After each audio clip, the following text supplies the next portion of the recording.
tu te demandes, tout ça, est-ce que c'est quoi, comment j'ai fait? Il y a un tutoriel qui arrive bientôt. Si, non, s'il est arrivé, je vais le mettre là. S'il arrive bientôt, je te suggère, sans obligation aucune, mais ça serait sympatoche, de t'abonner à la chaîne. Mais ça n'est pas le sujet du jour. Aujourd'hui, on parle anti-haul, puisque je pense qu'en octobre, j'en aurais pas fait. Juste parce que je voulais faire plus de tutoriels. Et c'est ça. Donc si tu aimes toujours les anti-hauls, qui sont les vidéos les plus populaires de cette chaîne, mets un thumbs up. Et passons à ma liste. Je vais dans le désordre complet. Ah oui, je commence par une palette que la majorité d'entre vous voulait déjà.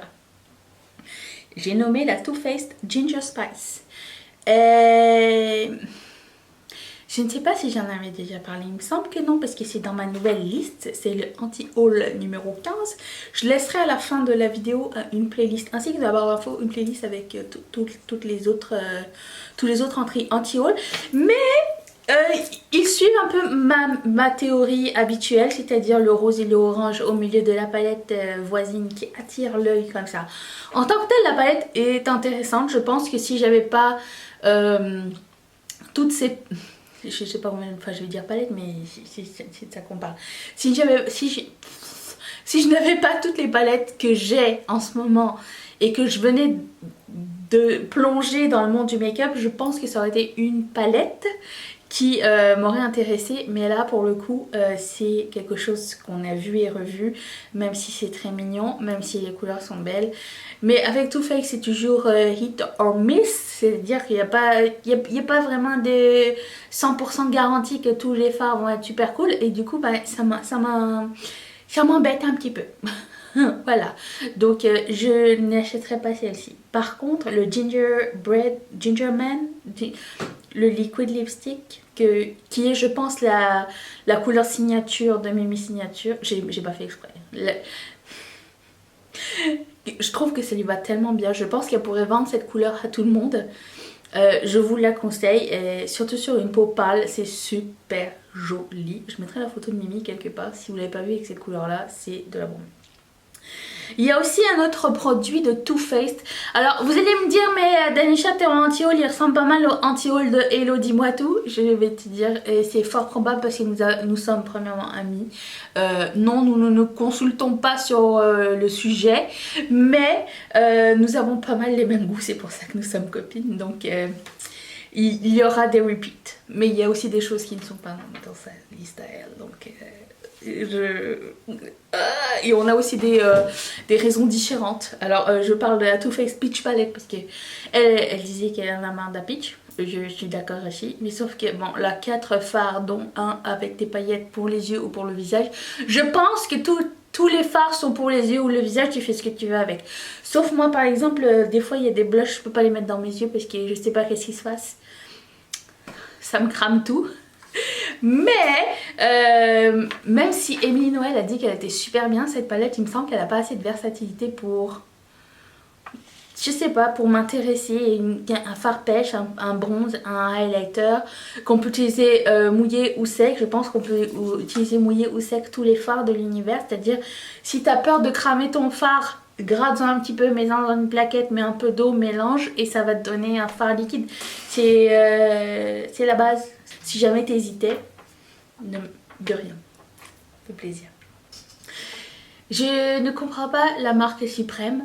Je n'ai jamais compris cette marque. Ni l'engouement, parce que on va dire que c'est quand même, il n'y a pas de design quand même. C'est des t-shirts avec écrit Suprême en typo de signal dentifrice. Mais ils nous ont sorti du rouge à lèvres. Pourquoi? Je ne sais pas, mais c'est clair que je n'achèterai pas. C'est pas le genre de marque que j'ai envie d'encourager anyway. J'ai l'impression qu'ils font le strict minimum pour beaucoup trop cher. C'est beaucoup trop overrated pour ce que c'est. Et je suis contre. Je pense qu'on a trouvé les pinceaux les plus moches de l'année. Voire de plusieurs années behind. Autant l'année dernière, Tarte, ils avaient des pinceaux en forme de queue de sirène qui font partie dans mon anti-haul jadis. Ils figurent dans... parce que c'est horrible, c'est vraiment pas joli. Mais là, c'est la même marque. Ils ont sorti les pinceaux Flamant Rose Ananas. J'avais dit dans mon dernier anti-haul qu'ils ont manqué la saison, je pense, des ananas et des flamants roses. Mais les pinceaux sont d'une mocheté. Je n'ai jamais vu quelque chose d'aussi horrible de l'année. Je pense que c'est le pire produit de l'année. Je pense. En termes de design, en termes de... Ça ressemble à rien, genre les flamants roses ils ont pas de tête, c'est du poil ou... Et en plus de ça j'ai l'impression que ce n'est pas... Le pinceau est super fin et en haut c'est super lourd, c'est un espèce de métal on dirait. J'ai l'impression que tu peux jamais te maquiller avec ça, le truc il va tomber un petit peu, je sais pas, c'est...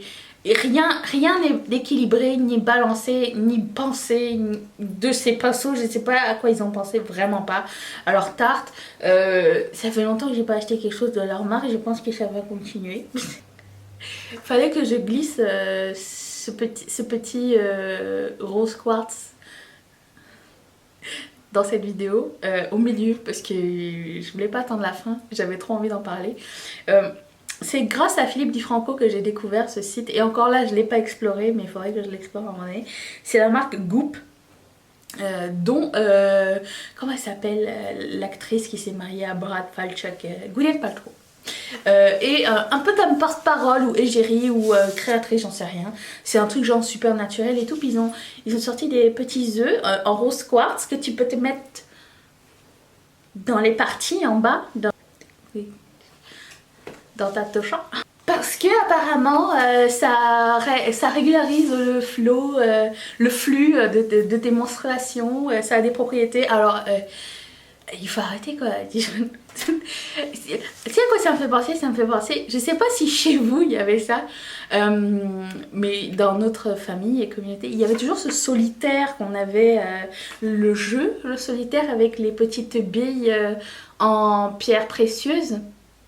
C'est ça, c'est en train de détruire mon enfance complètement cette idée que je trouve absolument saugrenue, se mettre à neuf en rose quartz. La folie du rose quartz, il faut que ça reste en 2018. Je pense que ça va faire partie des trucs qu'on ne veut plus entendre parler l'année prochaine. Déjà il n'y a pas longtemps on a eu le peigne à 200 boules pour se coiffer les cheveux avec... Qu'est-ce que ça apporte? Je ne sais pas du tout, mais c'est d'un ridicule. Ne faites pas ça à la maison, je doute que ce soit quelque chose de conseillé et sécuritaire. Ensuite, Too Faced Again. J'ai vu qu'ils avaient sorti genre un set de leur super mascara Better Than Sex que j'ai mis aujourd'hui. Moi au lieu de faire un zoom in, je m'approche comme ça. J'ai eu un échantillon, puis j'ai décidé de le mettre parce que mon ancien était... C'est vraiment pas un mauvais mascara. Mais c'est le nom qui s'appelle The Year of Sex. Calmez-vous là. Calmez-vous avec vos prétendues propriétés sexuelles du mascara et il n'y en a point. Passons à Kat Von D. Elle a sorti la Fetish palette. Je pense que j'ai jamais vu une palette aussi déprimante que ça de toute ma vie. Si, l'année dernière, la Saint and Sinner elle me semblait un peu déjà déprimante.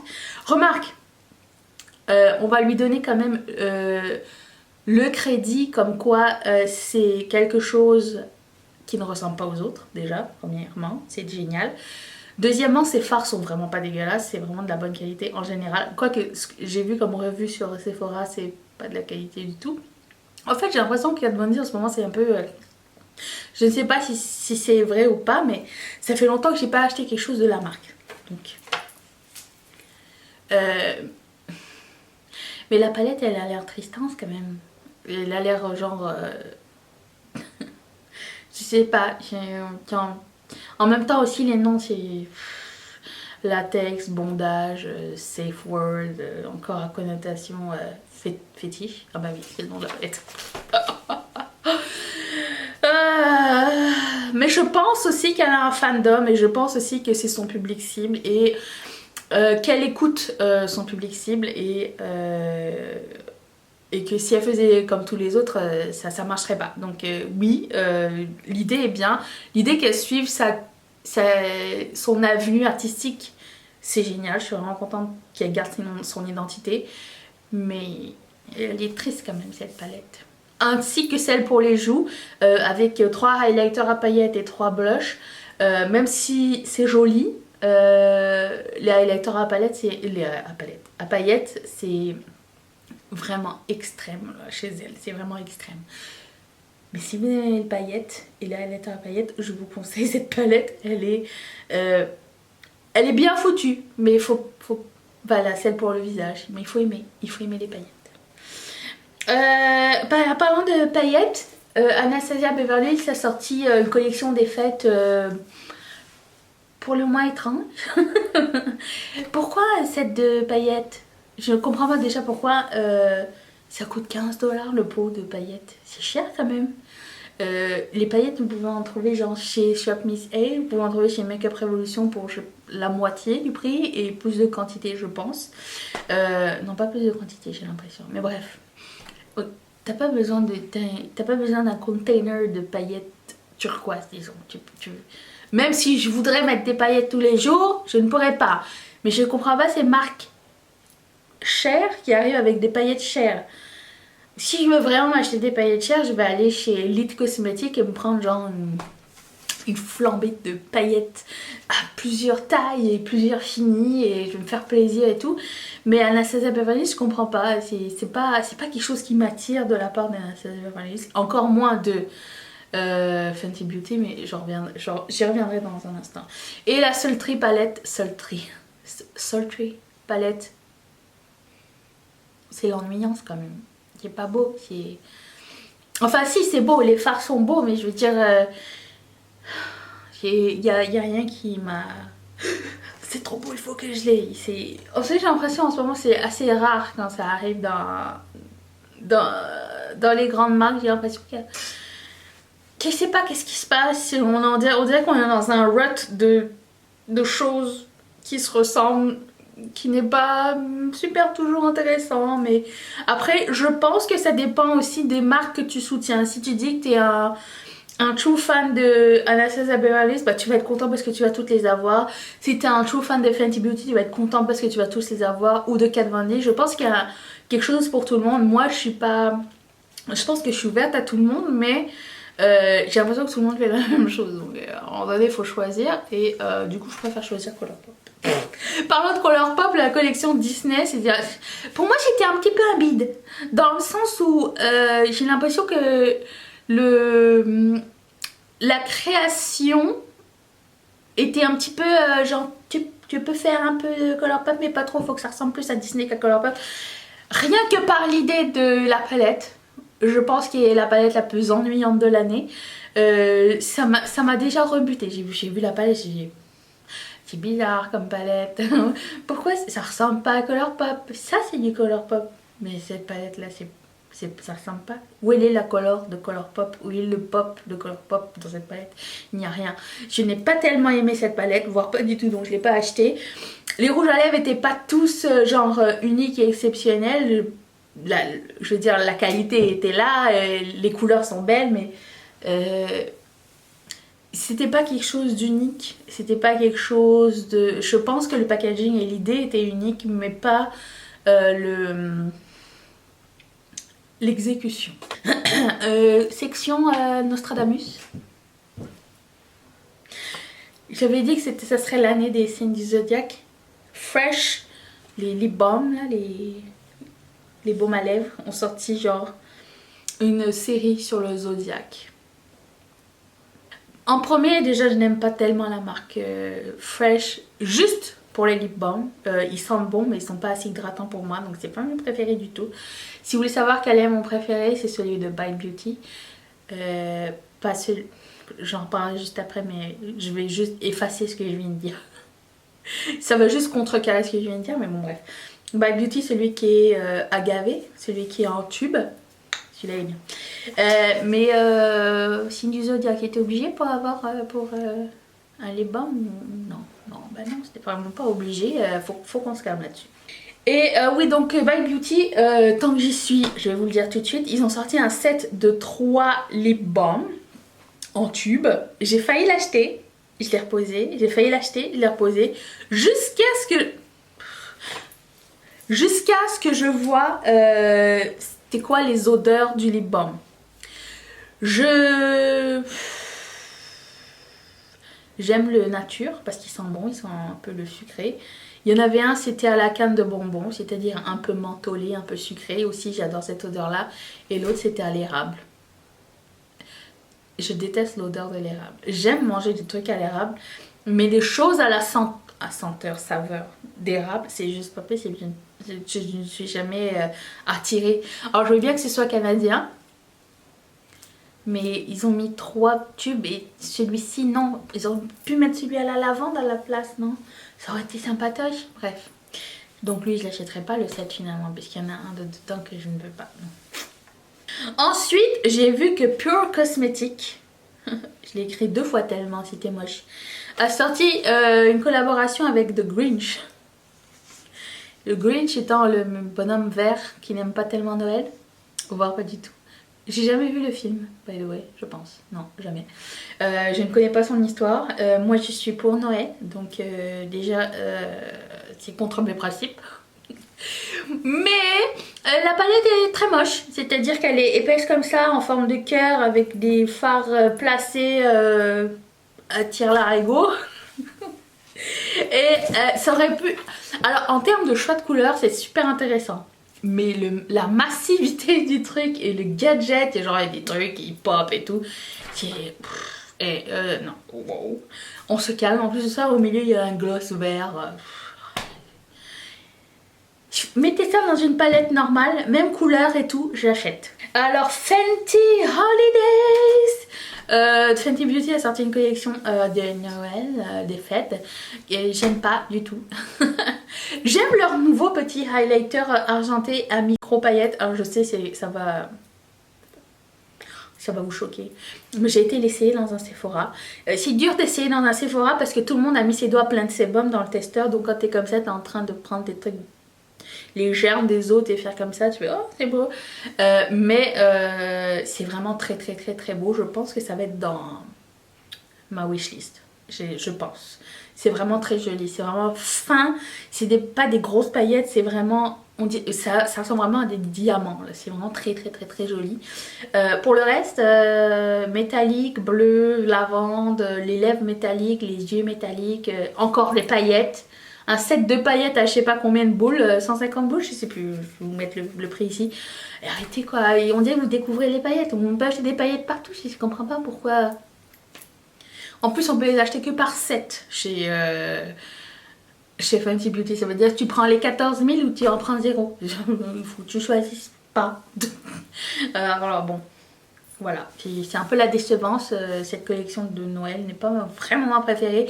Encore la même chose que Kat Von D. J'aime bien que Fenty Beauty suive son propre trend et soit, comment dire, à la base de... future trend aussi. Moi c'est pas toujours ce que je préfère chez elle, mais j'aime qu'elle ait son identité et j'aime qu'elle fasse des choses qui sortent de l'ordinaire et qu'elle essaye des choses. Donc je ne suis pas contre la marque, je suis juste pas attirée par cette collection de Noël. Et là-dessus je vous laisse avec une playlist avec les 14 autres anti-haul. Ma face ici, parce que si t'es rendu là, devenons amis. Je remercie toutes mes marraines et tous mes parrains de sponsoriser cette chaîne. Et si toi aussi tu veux devenir marraine ou parrain de cette chaîne, clique ici sur le petit carré. On se retrouve très bientôt pour une prochaine vidéo. Je vous embrasse très fort. Bye!